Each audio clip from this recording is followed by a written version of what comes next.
Hello students, आज हम लेके आए 29 जुलाई 2020 के लिए करंट अफेयर्स।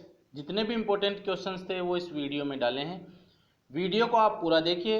वीडियो के अंत में हमने आपसे एक क्वेश्चन पूछा है जिसका रिप्लाई आपको कमेंट बॉक्स में करना है।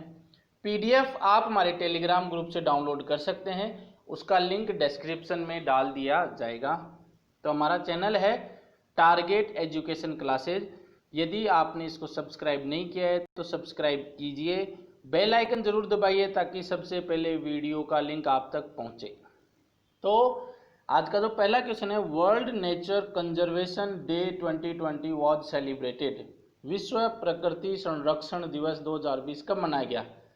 25 जुलाई, 26 जुलाई, 27 जुलाई, 28 जुलाई। तो इसका जो सही आंसर है वो है 28 जुलाई को मनाया गया था। तो हर साल ये 28 जुलाई को मनाया जाता है। क्यों मनाया जाता है? ताकि अवेयरनेस फैला सके लोगों में कि conservation of natural resources on environmental issues की जो नेचुरल रिसोर्सेज हैं उनका संरक्षण कीजिए, उनको कम जितना हो सके व्यर्थ मत बहाइए, जैसे पानी है या और भी बहुत सारी चीज़ें हैं। और एनवायरमेंटल इश्यूज के ऊपर भी जून 5 को, 5 जून की अगर बात करें तो हर साल वर्ल्ड एनवायरनमेंट डे मनाया जाता है। तो वर्ल्ड नेचर कंजर्वेशन डे 28 जुलाई को और वर्ल्ड एनवायरनमेंट डे वो 5 जून को मनाया जाता है। और भारत में नगर वन यानी अर्बन फॉरेस्ट स्कीम है वो लॉन्च की गई थी 5 जून को। बहुत जरूरी है campaign for farmers launched by which organisation. तो बहुत जरूरी है किसानों के लिए अभियान किस संगठन द्वारा शुरू किया गया? Bharatiya AXA general insurance, Tata general insurance, SBI general insurance, Paytm general insurance. तो इसका जो सही आंसर है वो है भारतीय एक्सा जनरल इंश्योरेंस कंपनी ने है वो बहुत जरूरी है किसानों के लिए अभियान चलाया है। तो भारतीय एक्सा इंश्योरेंस ने लॉन्च किया है क्रॉप इंश्योरेंस, खेती जो फसलों पर इंश्योरेंस लॉन्च किया है, ये बहुत जरूरी है। कहाँ कहाँ के लिए? Farmers in Maharashtra and Karnataka, वहाँ के लिए ये लॉन्च किया गया है। भारतीय एक्सा जनरल इंश्योरेंस की बात करें तो हेडक्वार्टर है मुंबई महाराष्ट्र। सीईओ और एमडी है Sanjeev Srinivasan. India is going to set up solar power plant in which country. तो भारत जो है वो किस देश में सोलर पावर प्लांट स्थापित करने जा रहा है? बांग्लादेश, श्रीलंका, मालदीव्स, म्यांमार।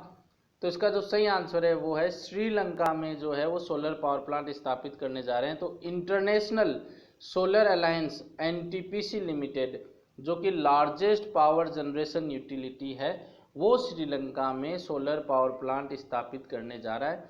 अब ये सोलर पावर प्लांट क्यों स्थापित करने जा रहा है, क्या रीजन है इसके पीछे? तो जो strategy to exhibit the presence of India in Indian Ocean region. तो इंडियन ओशियन रीजन के अंदर भारत की प्रेजेंस को दिखाने के लिए ऐसा कदम उठाया गया है, क्योंकि चाइना जो है बेल्ट एंड रोड के तहत जो दूसरे देशों को अट्रैक्ट कर रहा है, इसलिए भारत ने भी ये कदम उठाया है। इंटरनेशनल सोलर अलायंस के जो डायरेक्टर जनरल है वो उपेंद्र त्रिपाठी, हेडक्वार्टर है गुरुग्राम हरियाणा। एनटीपीसी लिमिटेड के चेयरमैन एंड मैनेजिंग डायरेक्टर है गुरदीप सिंह, हेडक्वार्टर है न्यू दिल्ली।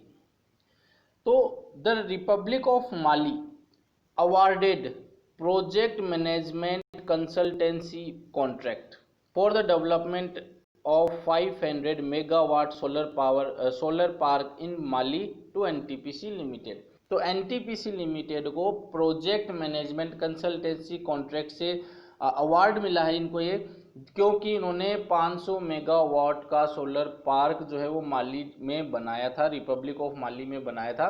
तो ये भी क्वेश्चन हमें याद रखना है। तो देखिए यहाँ पे हम आज के तो करंट अफेयर डिस्कस कर रहे हैं, प्रीवियस रिलेटेड करंट अफेयर्स भी डिस्कस करते हैं। आप भी सुंदर नोट्स बनाइए, रिवाइज करते रहिए चीज़ों को ताकि चीज़ें आपको जल्दी याद हो जाए और जब भी एग्जाम हो तो आपको ज़्यादा कोई मेहनत नहीं करनी पड़े।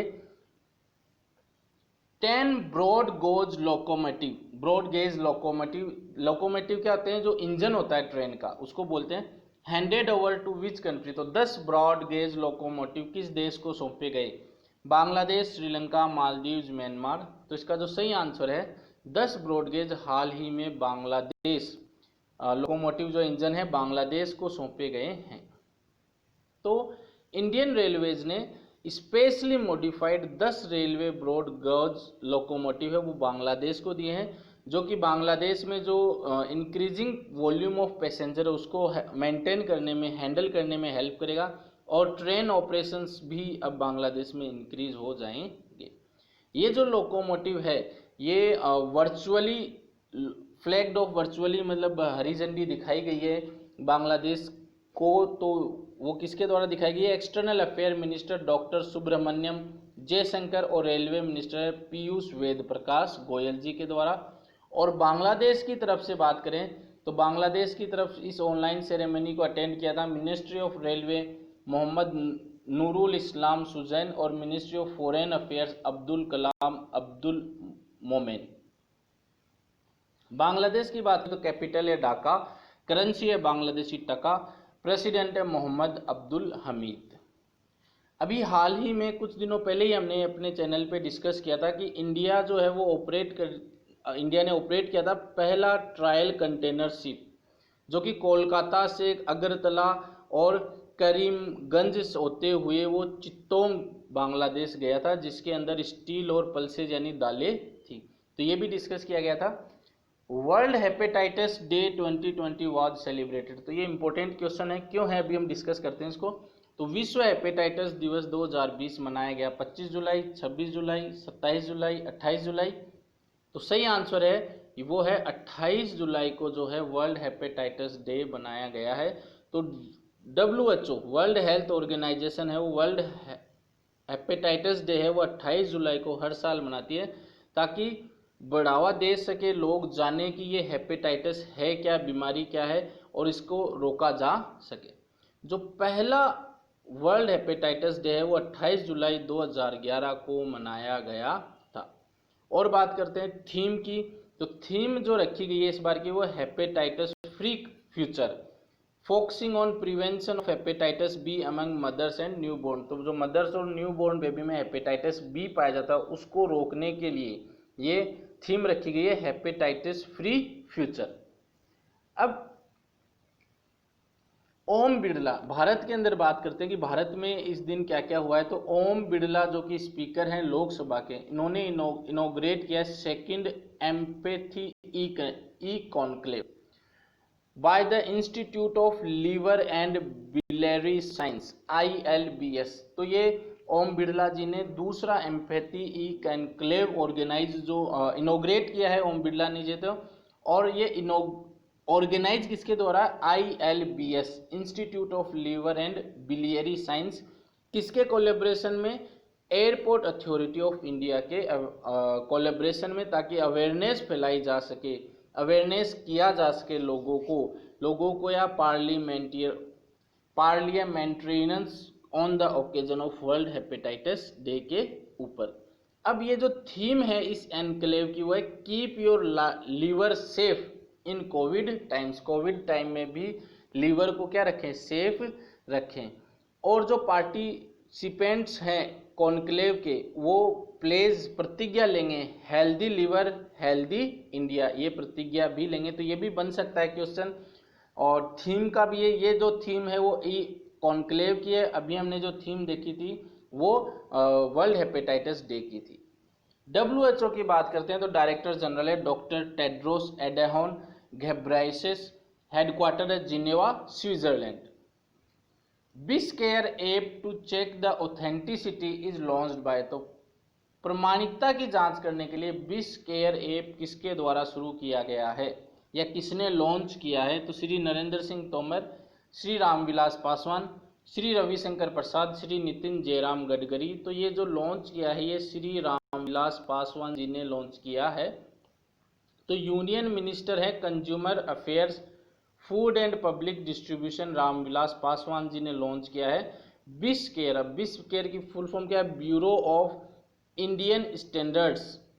बिस की तो फुल फॉर्म होगी ब्यूरो ऑफ इंडियन स्टैंडर्ड्स, जो कि एक मोबाइल एप्लीकेशन है। अब इस एप्लीकेशन के थ्रू हम क्या कर सकते हैं वो डिस्कस करते हैं।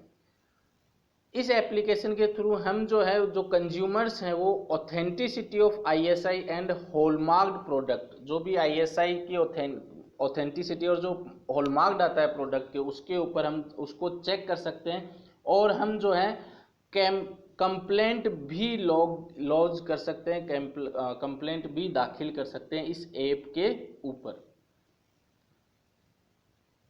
इन एडिशन इसके साथ ही बिस केयर के साथ ही इन्होंने तीन portal of eBIS, standardisation, conformity assessment and training portals on www.manakonline.com पर ये भी इनोग्रेट किए, इनको भी लॉन्च किया है। अब यहाँ पर एक क्वेश्चन बन सकता है कि all the provisions of consumer protection act 2019, जितने भी प्रोविजंस है, जितने भी प्रावधान हैं कंज्यूमर प्रोटेक्शन एक्ट 2019 के, वो कब से लागू होंगे? 24 जुलाई 2020 से लागू होंगे। तो ये क्वेश्चन पूछा जा सकता है कि कंज्यूमर प्रोटेक्शन एक्ट 2019 के कब से लागू हुआ था? 24 जुलाई 2020 से लागू हुआ है, जिसके अंदर consumer protection e commerce rule भी शामिल है। तो ये याद रखना है हमें। बिस हेडक्वार्टर की बात करें तो new Delhi, India. Director general है प्रमोद कुमार तिवारी। अभी हाल ही में हमने डिस्कस किया था कि जो भारत पे है, उन्होंने लॉन्च किया था 2 वॉइस बेस्ड ऐप, जिसका नाम था पैसा बोलेगा और भारत पे बैलेंस, ताकि हैंडसेट को कम से कम टच किया जा सके। उसके लिए ये भारत पे ने 2 वॉइस बेस्ड ऐप लॉन्च की थी। Dare to dream 2.0 contest launch by which organisation? तो डेयर टू ड्रीम 2.0 प्रतियोगिता किस संगठन द्वारा शुरू की गई? ISRO, DRDO, ICMR, DST. तो ये जो प्रतियोगिता है ये डीआरडीओ द्वारा शुरू की गई है।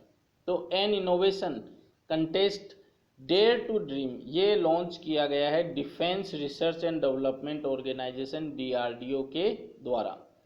ये जो कंटेस्ट है ये 5th डेथ एनिवर्सरी है। हमारे जो मिसाइल मैन हैं, पूर्व राष्ट्रपति हैं डॉक्टर एपीजे अब्दुल कलाम, उनकी जो 5वीं मृत्यु एनिवर्सरी है, उनके ऊपर डेथ एनिवर्सरी, तो 5वीं डेथ एनिवर्सरी पे ये कंटेस्ट लॉन्च किया गया है।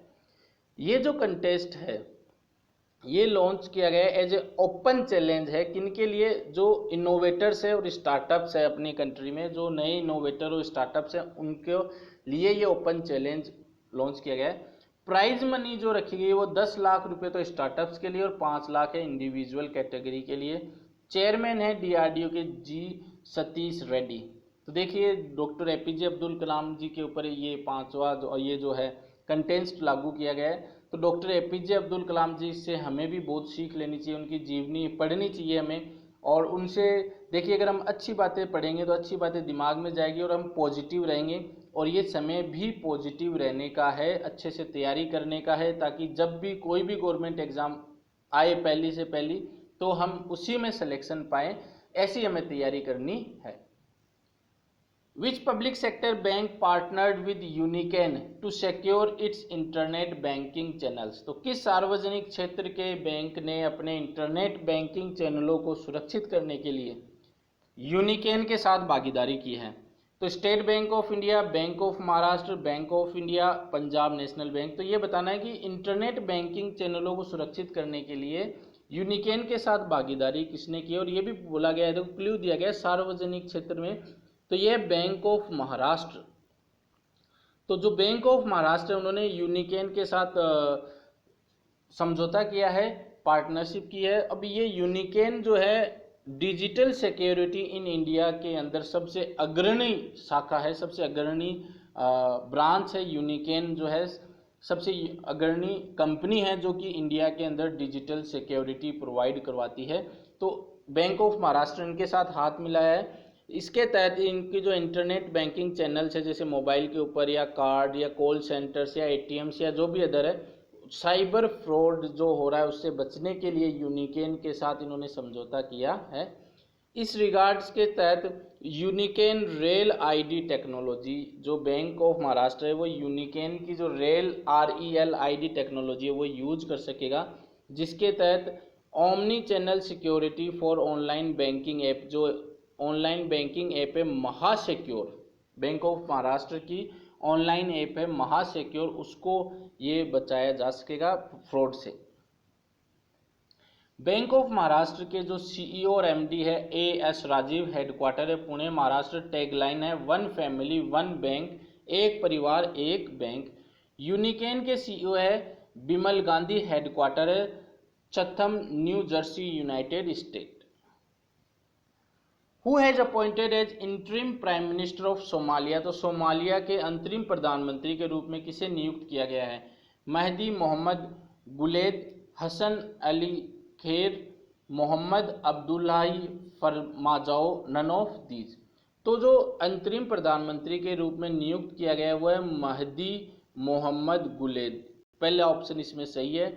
हटाया गया है हसन अली खेर को और अपॉइंट किया गया ये है प्रेसिडेंट सोमालिया के मोहम्मद अब्दुल्लाही फरमाजाओ। तो डिस्कस कर लेते हैं एक बार फिर से। प्रेसिडेंट है मोहम्मद अब्दुल्लाही मोहम्मद, इन्होंने अपॉइंट किया है। डिप्टी प्राइम मिनिस्टर थे महदी मोहम्मद गुलेद को as a interim prime minister. तो पहले जो महदी मोहम्मद गुलेड जो डिप्टी प्राइम मिनिस्टर थे अब उनको इंटरिम प्राइम मिनिस्टर बना दिया गया है, क्योंकि इम्पीचमेंट इनका जो हसन अली खेर जो कि पहले प्राइम मिनिस्टर था, इनका इम्पीचमेंट मतलब इनको दोष लगा है इनके ऊपर, कोई किसी मामले में फंसे हैं, तो हसन अली खेर को हटाकर महदी मोहम्मद गुलेद को बनाया गया है। सोमालिया की बात करें तो कैपिटल है मोगादिशु, करेंसी है सोमाली शिलिंग। मैप देख लेते हैं सोमालिया का, तो ये है मैप सोमालिया का। यहाँ पर ये सोमालिया है, सोमालिया के एक तरफ केनिया है, एक तरफ इथोपिया है, इधर यमन है और इधर इंडियन ओशियन है। तो ये तो मैप हो गया। और ये है महदी मोहम्मद गुलेद जिनको इंटरिम प्राइम मिनिस्टर बनाया गया है। Hichem Mechichi has been appointed as the new prime minister of which country, तो हिचेम मैचिची को किस देश का नया प्राइम मिनिस्टर बनाया गया है? Italy, Algeria, Tunisia, Libya. तो इसका जो सही आंसर है वो तुनीशिया। तो तुनीशियन प्रेसिडेंट है केस सैयद, उन्होंने अपॉइंट किया है हिचेम मैची को इंटीरियर मिनिस्टर, जो पहले थे अब ये बना दिए गए नए प्राइम मिनिस्टर। तो और इनको 1 महीने का टाइम दिया गया है ताकि ये पार्लियामेंट में अपनी मेजॉरिटी साबित कर सके। और इन्होंने जो पीछे छोड़ा है वो पीछे छोड़ा है एलियस फक को, जो जिनके ऊपर जो एलिगेशन लगा था, इस कारण इनको हटाया गया है और हिचेम मैचिची को नए प्राइम मिनिस्टर के रूप में बनाया गया है।